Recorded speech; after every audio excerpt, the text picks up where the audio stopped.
So we've made it to the final step in your first quilt. If you've come this far, congratulations.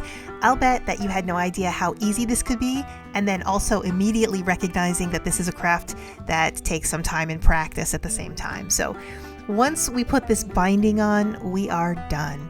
And this is probably going to be the most complicated part of the project. And there are many ways to do this. So I'm going to put this on in a way that I think is the easiest for a first quilt. Now we're going to machine sew the front of this quilt, and then we're going to hand stitch the binding to the back. And this is a really common way to attach your binding. Lots of quilts are made this way, and this is what I'm going to show you here. So the way this binding is going to go on is that I'm going to line the cut side of the binding up with the edge of the quilt. So all the raw edges are going to be lined up, and I'm going to pin one side of this down. Now how this is going to go is that once this is pinned down, I'm going to sew right about to 1/4 of an inch or maybe even a smidge more, and then this edge is going to fold over, and the folded half of the binding is going to be hand stitched to the back of the quilt. So it's going to look like this. So for the first side, and it doesn't matter which side you pick, just pick any side to start, and you're going to pick right about the halfway middle part of the side. And we're going to just start pinning this to the edge. Now don't grab the beginning of the binding. Pinch it at about a hand width down, and so maybe 6 or 8 inches, and you're going to start pinning it right here. This is where you begin. And for me, I'm going to put my pins in about every 3 inches just to get this nice and secure so that it doesn't move around. And we'll go ahead and pin this all the way till we get down to the end of the corner. Now here is where you're going to pay close attention. The first thing that I want you to look for is that we don't have any seam right here on the corner. Now, we don't in our example, so we're perfectly fine, but these corners are going to take more stitches. They're going to have a fold in them, so we don't want them to get all bulky and bunched up with a seam that doesn't need to be there. So if you have this placed in the middle and then you come to a seam that lands right in the corner, then we're going to start over and just move the starting point up or down a few inches so that that seam doesn't fall right on the corner. In our case, we don't have that, so we're going to continue. Okay, so now when we get to the corner, we're going to fold the binding like this. So we're going to fold the binding to a right angle away from the quilt so that you have a 90-degree line right here. And then you're going to fold it back over so that it follows the edge of the adjacent side. Now you can pin this in place in any way that you want. We're never going to be sewing over our pins, so we just need to hold this in place for now. And you can pin this corner with 1 or 2 pins or whatever feels comfortable so that this stays while you're busy attaching the rest of the binding. And now we're going to follow the binding along the second edge all the way down to the corner. Place your pins again about 3 inches apart. And when you get to the corner, you're going to do the exact same thing.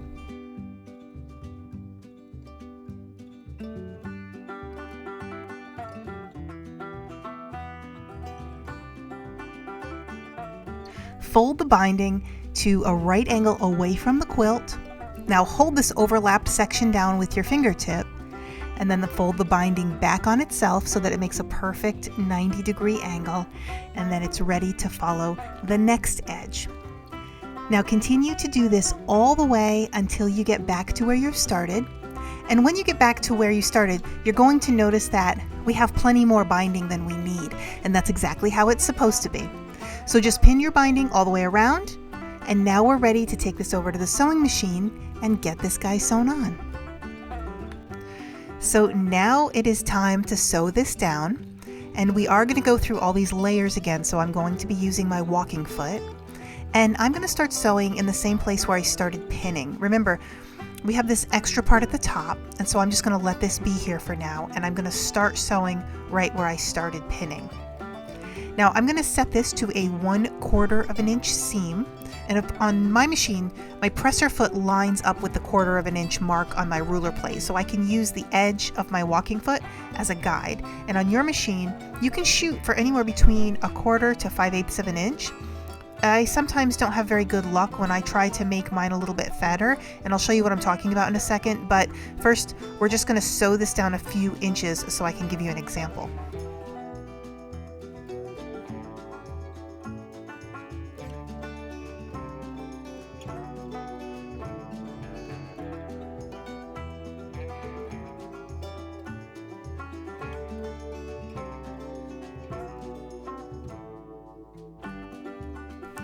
Okay, so now that this is attached, I'm going to give you an idea of what this is going to look like.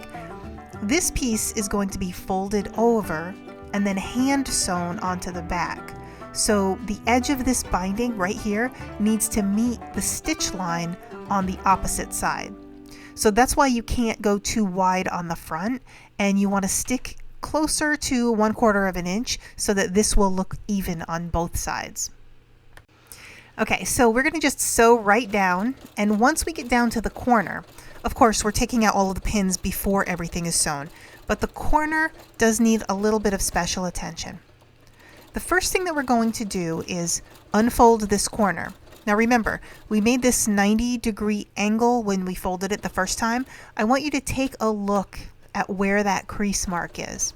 And you can give it a little bit of a finger press if you want to make that crease mark stronger so that you can see it better. That might help. But we're going to use that crease as your guide, and you're going to sew right down to the edge of that crease. So that's going to end up being just about 1/4 of an inch from the edge. So when you get right there, I want you to stop. And then you're going to give this just a little bit of a back stitch. And then you can take the quilt out and you can cut the thread and then rotate the quilt. And just before you place it back underneath the needle, you're going to refold that corner back into place that I had originally showed you. You first create that 90-degree angle, and then you fold it back over, and we line it up with our edge. And then we're going to start at the very top. And then you're going to start off by giving it a little bit of a back stitch, and then we're going to continue down and sew all the way down to the next corner. Once you get down to the next corner, you're going to end up doing the exact same thing. So I'll meet you down there and I'll show you how to do this again.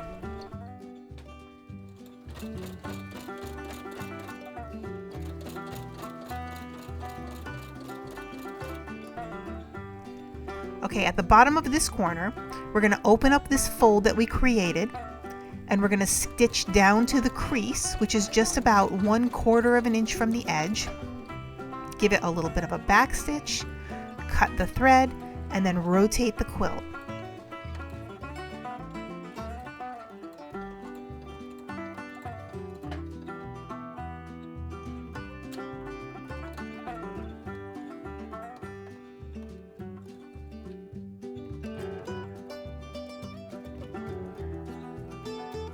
Fold the binding back into place, and then start from the top. Give it a little bit of a back stitch in there, and then sew all the way down. And we're going to do this the exact same way until we get back to the beginning. So let's do that now.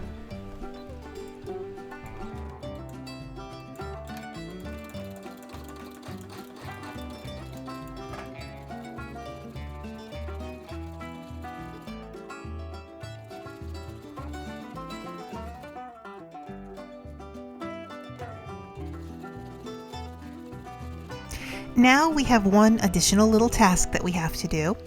We do have a lot of extra binding, and I'm going to end up joining these two sides together. So the first thing that I'm going to do is cut one of the ends here, maybe even both of them. I think I'll cut them both so that there's just a little bit of an overlap just by my eye. I'm not measuring, I'm just seeing that they overlap each other by about 1 inch just by looking at it. But I really don't want this much extra. So we're going to end up sewing these two ends together, but everything on this project has a 1/4 inch seam allowance. So I'm just going to mark where one side overlaps onto the other, and then on that piece that I marked, I'm going to measure out an additional 1/4 of an inch, and then I'm going to cut it right at that point. Now, I have my ends measured exactly how I want them, and I'm going to place these two pieces together, and I'm going to sew them together right there on the sewing machine. I do have to flip this a little bit because we need to make sure that we're sewing on the inside of the binding. And we also have to make sure that our seam allowance is at 1/4 of an inch, just like everything else you've measured on this project. Now, once that's sewn, I can flip it back over, and then I can just carefully hold everything into place with my fingers, and I can finish sewing this edge down. And now the machine part of my binding is done. Now it's time to put our hand stitches into the back of the binding and finish this project off. So we're going to go right into this, and we're going to start in the corners here, and we'll show you exactly what this looks like. Now if I take the binding and flip it over the corner, you'll see that we have these pretty little mitered corners in the front of the quilt. And the binding on the back of the quilt should wrap around and reach all the way to the stitch line right here in the back. Now, you're going to pull the binding around and you're going to hold it in place with a few pins. You are going to need a needle and thread ready to use. And just for the example here, I'm using white on white, so my stitching isn't going to be very easy to see, but this is very simple, and I'm going to show you how to put your stitches in so that they all look even, and they're also pretty much going to be hidden. So I'm going to start by using this stitch line that you see here as a guide. And I'm going to push my needle in and go parallel to this stitch. And I'm only going to go through just this layer of fabric. I'm not going through the whole thing. And when I come out, I'm going to go through the bottom of the binding and then pull this through. And then I'm going to go up underneath the stitching again, and I'll come out through the binding. And I'm going to repeat this simple pattern all the way until I get up into the corner. Now when you get to the corner, you're going to fold the corner down just in the same way that the front is folded, and it actually kind of folds down pretty naturally. You're just going to hold it in place with your fingers, and you'll put just a stitch right there in the fold. You can put 1 or 2 stitches in, whatever looks clean and not too bulky. If you want to go right up the entire corner, you can. And once you're satisfied with the stitches that you have in the corner, you're going to rotate the quilt and you're going to start right on the next edge. And from here, you're just going to keep going around until you get to the beginning. And once the back of the binding is completely stitched, your quilt is finished.